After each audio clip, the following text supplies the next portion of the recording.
जो by election होता है उसमें उसकी डायनामिक्स ज़रा मुख्तलिफ होती हैं इस एतबार से कि उसमें वोटर टर्नआउट कम होता है और लोगों को ये बड़ा ऑब्वियस होता है कि जी हुकूमत वक्त है, क्योंकि ये किसी केयर टेकर गवर्नमेंट की निगरानी में तो इलेक्शंस नहीं हो रहे होते, क्योंकि हुकूमत होती है और हुकूमत के पास रिसोर्सेज होते हैं,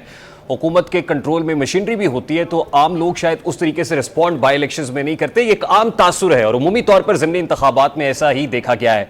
लेकिन ये बाई इलेक्शन, इसकी डायनामिक्स ज़रा आम बाई इलेक्शन से थोड़ी मुख्तलिफ है। सबसे पहले तो मैं आपको ये बता दूं कि मैं अभी जिस कॉन्स्टिट्यूंसी से देख के आया हूँ हालात, वो NA 119 है और NA 119 पे इलेक्शन मरियम नवाज शरीफ साहिबा की छोड़ी हुई नशस्त पे हो रहा है, जहाँ से अली परवेज साहब कंटेस्ट कर रहे हैं पाकिस्तान मुस्लिम लीग नून से, और उनके मद्दे मुकाबिल मियाँ शहजाद फारूक साहब जो मियाँ इबाद फारूक के भाई हैं वो कंटेस्ट कर रहे हैं। तो अभी तक जब मैं वहाँ से निकला हूँ तकरीबन कोई 12 साढ़े 12 बजे के करीब, तो वोटर टर्नआउट को बहुत ज़्यादा नहीं था। मैंने मुताबिक पोलिंग स्टेशन पे देखा है,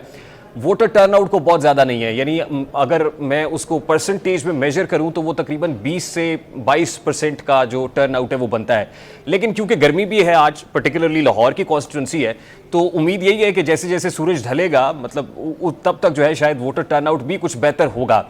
लेकिन मैं आपको एक चीज़ और बता दूं कि पाकिस्तान तहरीक इंसाफ का जो वोटर है या सपोर्टर है वो बहुत ज़्यादा चार्ज्ड है। जितने पोलिंग स्टेशन पे मैंने देखा है कि वोटर बहुत चार्ज है। ऑल दो ये कैंप्स जो है वो पाकिस्तान मुस्लिम लीग नून के ज़्यादा लगे हुए हैं, लेकिन जो वोटर निकल रहा है वो पाकिस्तान तहरीक इंसाफ का ज़्यादा है। देखिए, इस बाई इलेक्शन के अंदर कुछ चीज़ें और भी ऐसी हैं जो मुख्तलिफ हैं। एक वेव हमने देखी आम इंतखाबात 2024 के अंदर, और वो वेव पाकिस्तान तहरीक इंसाफ की वेव थी, there is no doubt about it, और उसकी बहुत सारी वजूहात हैं।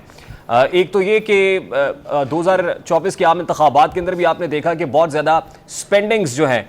PTI के कैंडिडेट्स को नहीं करनी पड़ी। बहुत सारे जलसे एक तो करने नहीं दिए गए, कॉर्नर मीटिंग्स करने नहीं दी गई, फ्लेक्सेस लगते थे उतार दिए जाते थे, लेकिन उसकी शायद नौबत भी नहीं आई, ज़रूरत भी नहीं पड़ी। और अब की बार भी मैंने ऐसा ही देखा है कि जो हुकूमत है उसकी तरफ से तो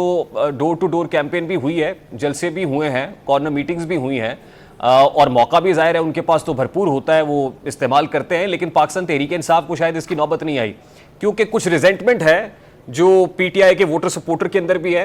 कैंडिडेट के अंदर भी है। एक तो ये रिजेंटमेंट है जिसकी वजह से लोग निकलना चाहते हैं और उसका इजहार करना चाहते हैं अपने वोट के रास्ते,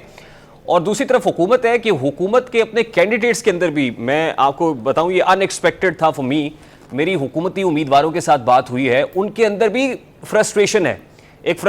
है, एक टेंशन है, एक प्रॉब्लम है। और उसकी शायद बहुत बड़ी वजह यह है कि जो PTI कैंपेन नहीं कर रही, PTI की कैंपेन खुद हुकूमत कर रही है। आप एक महीने के अंदर 2 बार पेट्रोल की कीमत बढ़ाएंगे, गैस की कीमतें बढ़ा देंगे, बिजली का बिल आप 3 दफ़ा बढ़ा देंगे, तो जाहिर है फिर जो ओपोनेंट होता है उसको कैंपेन करने की जरूरत नहीं होती है। फिर आपके अपने ही लोग, मैं अगर उंगलियों पे गिने आप राना सनाउल्लाह साहब, वो क्या कह रहे हैं, यानी वो तो कैंपेन उल्टा PTI के लिए कर रहे हैं या ओपोनेंट्स के लिए कर रहे हैं, क्यों मानते हैं जी हमारी हुकूमत ही नहीं है, हुकूमत हमसे ना पूछिएगा बाद में, उन्होंने पहले ही सरेंडर किया हुआ है। जावेद लतीफ़ साहब की गुफ्तगू सुन लें आप, सेनेटर अफनानुल्लाह का स्टांस सुन लें, और सेनेटर जावेद अब्बासी और दीगर हैं, तो उनको तो शायद उनकी, वो तो PTI के लिए कैंपेन कर रहे हैं। और PTI अगर इस वेव को जो उनके हक में है, बावजूद इसके कि बाई इलेक्शन है, अगर इसको कैपिटलाइज ना कर सके तो ये उनकी बदकिस्मती होगी।